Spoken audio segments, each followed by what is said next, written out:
چه خوابای قوشکم حسام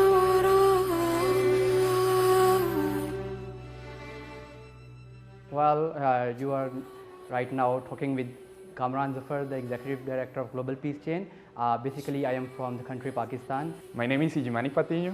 I'm a political scientist and activist from Colombia. I'm 21 years old. I live in Germany. I studied my master in global political economy and development. I work as a researcher.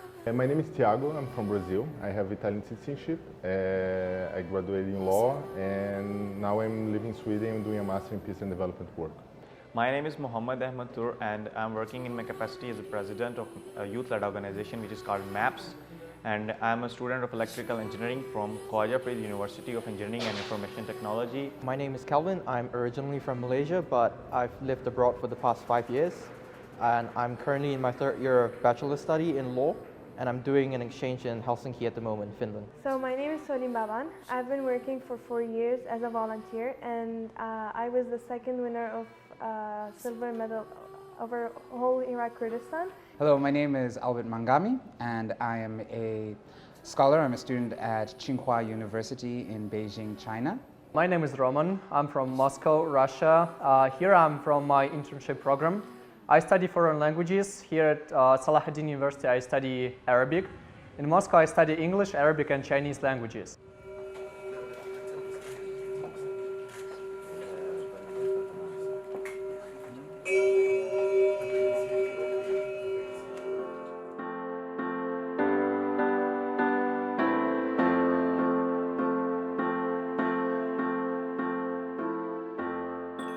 Last year, we laid down the foundation of one of our most prestigious organizations, namely Global Peace Chain, which is working right now in more than 150 countries. They are advocating the message of peace, the message of love, inclusivity, and interfaith harmony. So we are also going to submit a petition by the end of 2020 in United Nations, which says peace by dialogue. We are collecting the signatures of 1 million voices for all around the world, including all the subcontinents, including America, North America, South America, Europe, Asia, Africa, and all the other places in this world. So we are going to submit this petition by the end of 2020 in United Nations in order to secure the future of our upcoming generation, because it is a war which gives us nothing but the destruction. So we need to settle down all the conflict. We believe that there would be conflict. Whenever there is one person on earth, there would be conflict, because it is quite natural. Having different opinions is quite natural. All we need to do is to tackle this conflict in a very peaceful manner. Everything can be done by dialogue. So we are advocating the message of dialogue.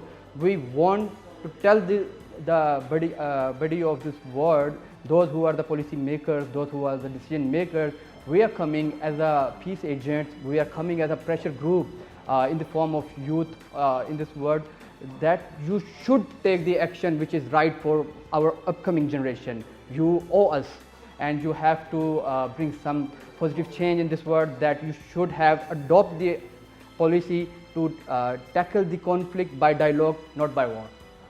Well, actually, I did my thesis, my bachelor thesis, about the Kurdish political institutions in Syria, in Iraq, and in Turkey. So I'm very interested, and I was very interested about what was going on here in Iraqi Kurdistan and the different things that happen in the region in general. Well, I'm here because I want to see how can I contribute to peace building in the world. Unfortunately, I think there's a lot we have to do, and we need to include more people. Many people from third world and developing countries don't have the access to English, for example, so I'm sad that I have the opportunity to be here, but many people who are more affected by conflict are not here, so I want to try to replicate the ideas that we discuss here, at least with the ones in my country, who are the people who I work with. In Sweden, I did like a small presentation about Iraq, and I studied really briefly about Kurdistan, so I know that Kurdistan, its autonomous region since 91, if I'm not mistaken, and that from the Constitution of 2005 in Iraq, it was recognized, and also that you had the referendum that the Kurdish decided to become a country, but Iraq still don't recognize the territory as an independent country. About the media, I would say, like, especially in Brazil, we don't know that much about the Kurdish situation. And I would say that probably in Sweden, they do, because there is actually like a reasonable number of Kurdish living that side.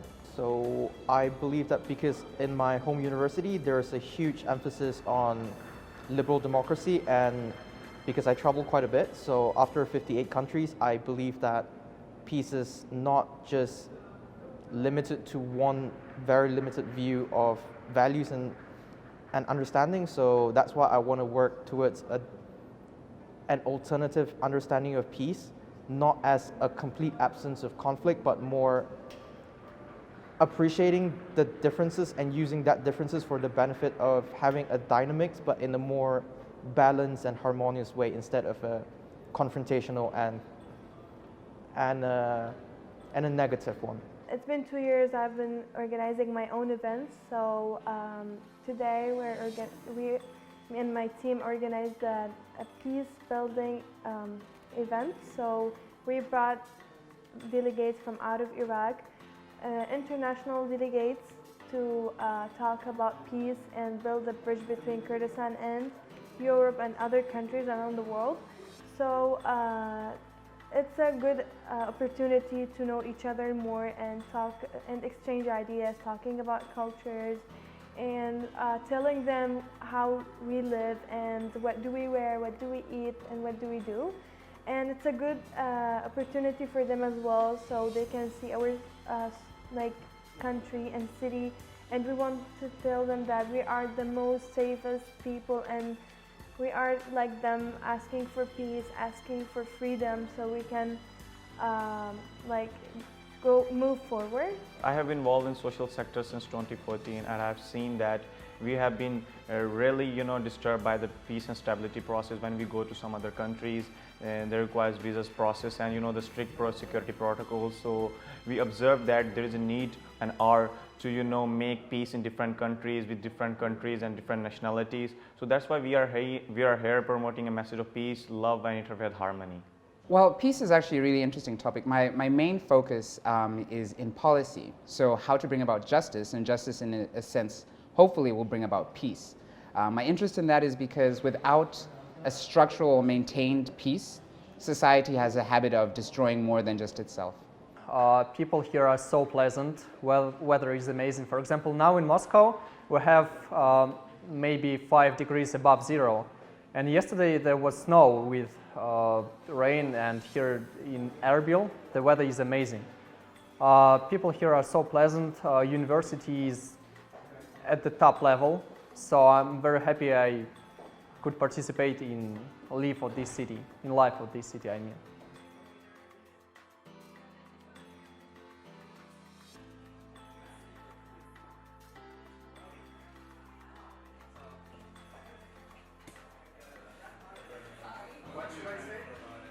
We are here for our event, which is namely as Global Peace Summit Kurdistan, being an executive director of Global Peace Chain, it was a test for me to choose one of the best places that would better fit to our topic. So I think I have made a perfect decision by choosing Kurdistan, because Kurdistan is one of the examples of interfaith harmony, love, tradition and culture. So we have chosen Kurdistan for our next event, which is Global Peace Summit, and we are here with almost more than 100 international delegates from more than 50 different countries, and we are here to discuss the challenges we are facing right now and how to tackle these challenges. Okay, I'd like to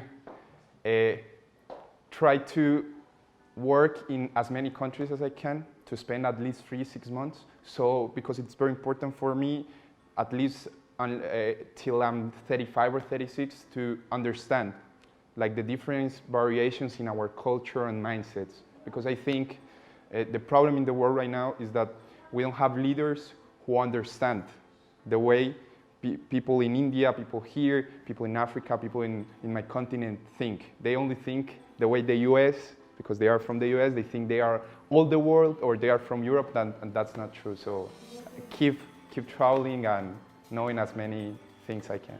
My hope is to understand more. I pride myself in knowing different points of view from different places. And so far I've had a very strong Western experience, a very strong Southern experience, but not Eastern. I'm working on my Eastern experience now in Beijing.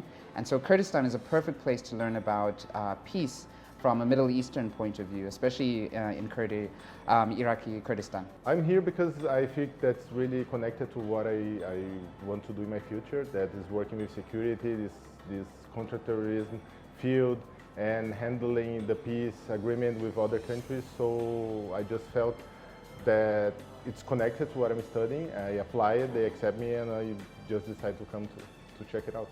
I do remember when I was in middle school, there was this documentary about, so it's a documentary made in Hong Kong, because that was the time when Hong Kong was going through this transition period of being a British land to Chinese territory, and then this person went to conflict areas across the world and sort of bringing the nuances within each conflict areas, and Iraq was definitely one of them. And so they showed the southern part of Iraq, and then they went up north and they showed the differences in terms of the oil infrastructure, like the people, the culture. And so that was my first understanding that there's this region in Iraq. And then as time progresses, like there's more documentaries being produced on sort of semi-recognized states and like the alternative in conflict zones, and that's sort of like the brief idea of Kurdistan. I know that if I would be to travel to Iraq on my own, it would be quite difficult, so coming here would be a good balance between wanting to understand the upper echelons of Kurdish society, like us being here in the parliament, participating in a peace conference, and then at the same time being here personally would allow me to actually speak to the locals. And then my goal is to sort of find the normalcy within here, especially when it's so diverse. Like, what is the role of Kurdistan as a state within Arab nationalism, within the whole Islamism movement across the Middle East? So I want to find that perspective within the internal side of Kurdistan and how that understanding plays a bigger role in the global scene. No, actually, I didn't know about the Kurdistan, but we were actually related with some officials from Kurdistan. We have some volunteers and some ambassadors from Kurdistan. They were telling us about the whole situation about Kurdistan, and then there's a week before the summit, this starts happening something in Iraq, and this actually caused some problems to come to Kurdistan. But we were very passionate to join this Global Peace Summit, instead of the whole situation ongoing in Iraq. So we thought, no, we should go and we should, really promote the message of peace and interfaith harmony there. Okay, so Kurdistan is actually the safest place to be. When we were traveling, when we were putting status that we were traveling to Kurdistan, Iraq, everyone was saying, no, just don't go to that place. There is situation, there is ongoing riots in between Iraq. We told them, no, go to the Google and type Kurdistan. It's actually called the Dubai of Iraq, I guess. So it's very peaceful, it's very safe to be here, and we are very enjoying a very great time here in Kurdistan, especially in Erbil. An incredible opportunity to take part in discussing such acute problems like women minority, poverty in a lot of countries, for example, poverty in African countries, and it's an honor to be part of all of that. Well, there were a lot of delegates who were afraid and we're not sure about joining us here because they were not sure about the situation, because most of them are like thought that we were having the same situation that's happening in Iraq, and they could not recognize Kurdistan because of all the news are talking about the other side of us, not us. They're feeling great, and they are so thankful because we did not let them stop and move forward to look here and join us. So the aim of this is to let them let them know what is exactly our point, because being here is not only war, and there are other beautiful stuff so people can see it and talk about it. Global Peace Chain, to tackle this situation, we raised an organization. We laid down the foundation of Global Peace Chain, which is a co-venture of more than 50 registered. And Mr. Vice President said that this is a place which can be used as the example of love coexistence. Just coming from my country to Kurdistan, and Kurdistan is also a part of Iraq, and you see that each and every media channel is live is sharing the conflict stories, is sharing the current situation which is being held in Baghdad, and I came to know that hundreds of people have been injured and died during these current circumstances, and many people ask us not to go to Iraq, but we were quite comfortable by coming to Kurdistan because we have very strong team. We have already observed that Kurdish people are very loving, caring, and we already had complete knowledge regarding Kurdistan, that Kurdistan is quite peaceful and quite different place than the traditional Iraq. We also believe that one day, inshallah soon, there would be peace in the Iraqi side as well, in Baghdad and Najaf, etc.